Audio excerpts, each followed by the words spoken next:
Hi, welcome back to the channel. Today what I'm going to do, be doing a job on the Bullet again. I'm going to fit a USB port to it. I've got one here on the bench, it's the same one as I use on my Himalayan. Twin ports, switch on and off, but also digital readout of which I find quite useful. Lets you know if the bike's charging or not. This is the kit that comes with it in brackets. Now I like to keep the bars clean if I can. I won't be putting my phone on the bars on the quad lock or anything. I've got my beeline on here, and that's all I'm going to use on this, so I can keep it the clean look which I want. I don't want to spoil it. But even with the beeline, I need to be able to charge my phone up. The beeline doesn't use much power at all really. Now, there's nowhere to sort of hide the USB. Even if I put it underneath here somewhere, I've got to be able to charge the phone from it, so I'll be back to the quad lock, which I don't want. So I've had a good look around the bike and I've decided where I'm going to put it. This is the battery cover, and I don't know if you can really see, this piece down here is metal. So I think I'm going to mount this inside here, there. So I've got to mount the bracket to this, then that'll be there neat and tidy. Now I've already put the wiring to the battery with the fuse, which goes onto this plug. So I'll just be able to plug it straight into here. I'm going to run my cable through the frame here and actually into my pannier. I'll just drop my phone in there so the phone can be charging while I'm using Beeline, or I can charge, if I just want to charge my phone, it can be charged in here, which is pretty simple like. Now the Bullet wiring on them isn't the most tidiest. So I've tidied the wiring up, as regulator wires and what have you there. I think when this is put in here, it's going to push the wiring back and keep it tidy out of the way. So it should look pretty neat, I think. It's got a rubber cap on the top of it. Now the other thing as well is, I'll just get this out. There's another reason why I wanted this type and why I'm using this here. I'll just show you. This is what I carry on both my bikes. It's a Michelin air pump. And I know everything's made in China really, but I think this is quite decent. I carry this. I keep some patch glue in here, and this pump, the lead for it is the same fitment as what is the feed to the USB in here. So I can unplug the USB, unplug this straight into here, which then runs my pump, which will blow my tyres up front and back if I have a puncture. So doing two jobs at once really. Plus, if I go away, if you're camping, so I'm going to try taking this camping instead of the Himalayan all the time. I've got other things that have the same plug on, so this will be a feed to numerous things really.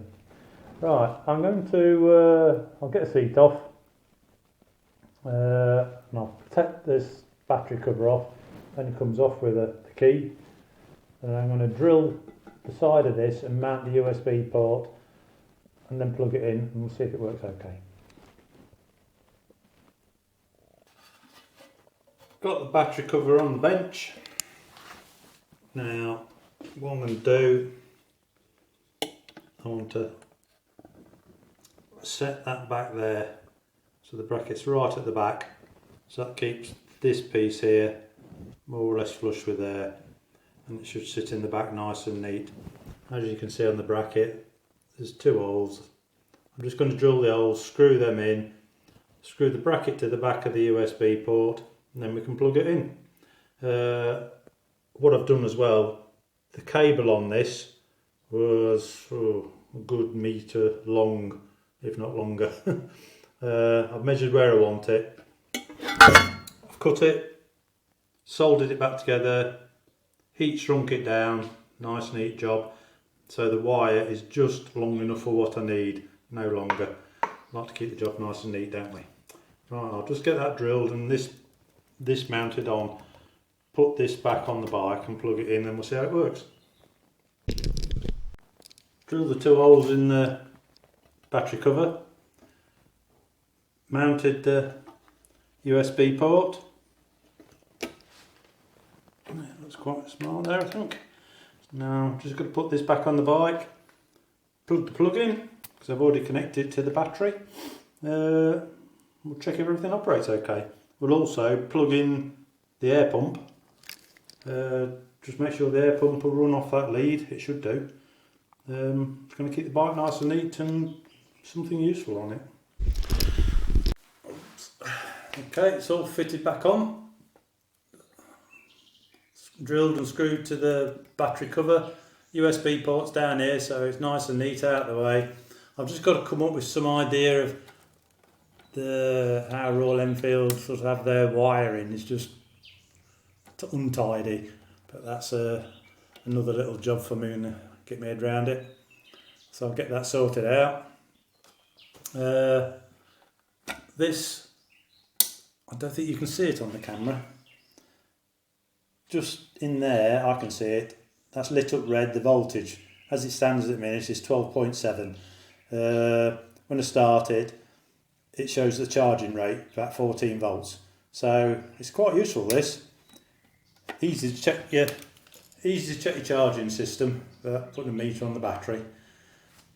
Now that works treat for charging my phone up.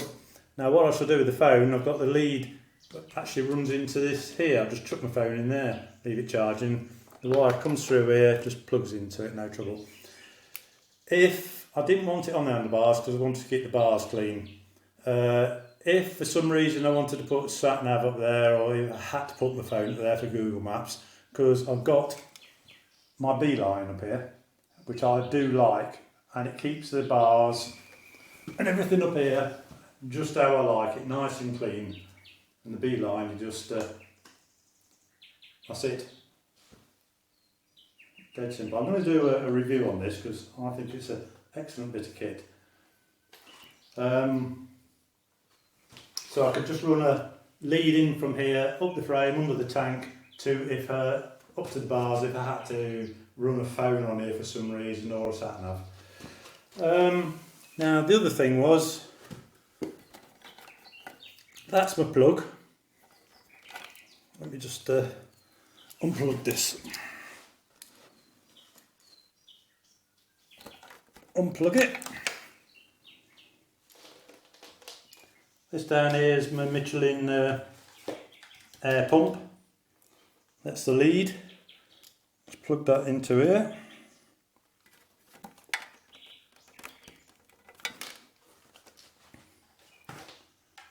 That also runs the air pump.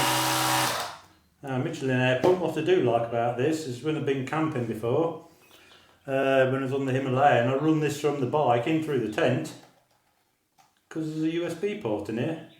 You can run off, charge your phone up, run a laptop, you can do anything. You just straight off the bike and that's inside the tent. So it's a useful piece of kit anyway.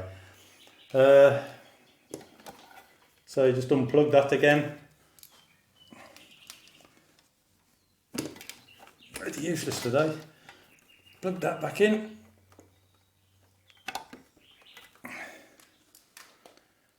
Connect it up. Switch it on. That charges straight out of here. Right, short video. Got my USB port on, so it's useful to me if it's not useful to nobody else. So if you thought this was useful, please give it a thumbs up. Click like, subscribe, because it is important to the channel. I'm trying to make the channel grow. Without the channel growing, it'll soon come to the point where I've got to make a decision to carry on or not. because without any sort of funding coming in from the channel, it comes quite expensive. This doing repairs and stuff in the workshop I'd do anyway, whether I was filming or not, but the ride outs and trips out, as you know, cost of living and everything goes up. It's surprising how much fuel you're using, plus wear and tear on your bikes all the time. So subscribing does help. It doesn't cost you anything, it's free, but it does help me. Right, so if you liked it, subscribe and blah blah blah, the rest of it, and I'll see you in the next video then. Cheers.